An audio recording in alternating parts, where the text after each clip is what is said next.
ఇందిరమ్మ ఇళ్ళకి సంబంధించి ఆన్‌లైన్ నమోదులో సమస్య. ఇందిరమ్మ ఇంటికి అవస్థలు. మీరిక్కడ చూసుకుంటే ఇక్కడ మీరు చూడొచ్చు ప్రజాపాలన దరఖాస్తులన్నమాట ఇవన్నీ కూడానా. సో, ఇలా దరఖాస్తులైతే పెట్టిన తర్వాత ఉదాహరణకు మనం ఇక్కడ చూసుకోవచ్చు. ఇవన్నీ కూడా ప్రజాపాలనకు సంబంధించి దరఖాస్తుల రసీదులు ఇవన్నీ కూడానా.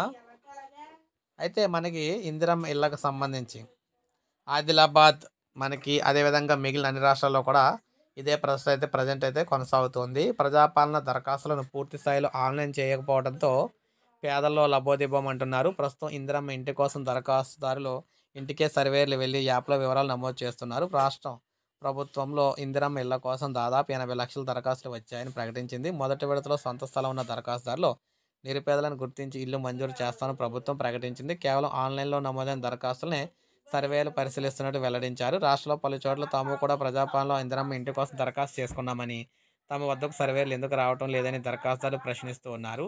మీ దరఖాస్తులు ఆన్‌లైన్‌లో నమోదు కాలేదని, జాబితాలో మీ పేరు లేకపోవడంతో సర్వే చేయలేదని చెప్తున్నారు. ఇక ఆన్‌లైన్ ప్రక్రియ సక్రమంగా జరగకపోవడంతో రాష్ట్ర ప్రభుత్వం 2023 డిసెంబర్ 28 నుంచి 2024 జనవరి 6 వరకు వివిధ పథకాల మంజూరు కోసం ప్రజాపాలన పేరిట కార్యక్రమం నిర్వహించింది.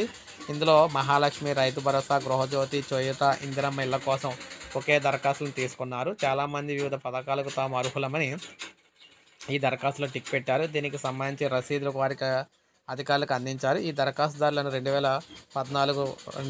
2024 జనవరి 17 లోపు కంప్యూటరీకరణ అయితే చేయాలని ప్రభుత్వం గడువు విధించింది. దీంతో వివిధ ప్రభుత్వ శాఖల్లోని డేటా ఎంట్రీ ఆపరేటర్లతో కంప్యూటరీకరణ అయితే ప్రారంభించారు. వారు లక్షల కొద్దీ ఉన్న దరఖాస్తులో వివరాలను హడావిడిగా నమోదు చేయడంతో పలు పొరపాట్లు చోటు చేసుకున్నాయి. ప్రస్తుతం గ్రామాల్లో ఇందిరమ్మ ఇళ్ల లబ్ధిదారుల గుర్తింపునకు యాప్ సర్వే కొనసాగుతూ ఉండడంతో ఇవన్నీ వెలుగులోకి వస్తూ ఉన్నాయి. ముఖ్యంగా ప్రజాపాలన దరఖాస్తులో గృహజ్యోతి పథకానికి డేటా ఎంట్రీలో పొరపాట్లు జరిగితే తర్వాత ఎడిట్ ఆప్షన్ అయితే ఇచ్చారు. దీంతో అర్హులైన వారు ఆన్‌లైన్‌లో తమ పొరపాటును సరిదిద్దుకొని ఉచిత కరెంటు పొందుతూ ఉన్నారు. అలాగే ఇందిరమ్మ ఇల్లు పథకానికి అర్హులై ఉండి ఆపరేటర్లు చేసిన పొరపాట్లతో నష్టపోయిన వారికి కూడా మళ్ళీ ఆన్‌లైన్‌లో నమోదు చేసి దరఖాస్తులను సర్వేలను పరిశీలించాలని పలు చోట్ల విజ్ఞప్తులు అయితే అందుతూ ఉన్నాయి. ఈ విషయంపై గృహ నిర్మాణ కార్పొరేషన్ ఎండీ గౌతమ్ ఈనాడు సంప్రదించిందన్నమాట. సమస్యను ప్రభుత్వం దృష్టికి తీసుకెళ్లి పరిష్కరిస్తామని చెప్పారు. సో, ఈ విధంగా ఇందిరమ్మ ఇళ్ళకి సంబంధించి గడిగడి గండంగా తయారైంది. సో, ఇది మనకు అప్డేట్. ఒక లైక్ చేయండి, సబ్స్క్రైబ్ చేసుకోండి. మన ఛానల్ సబ్స్క్రైబ్ చేసుకోండి.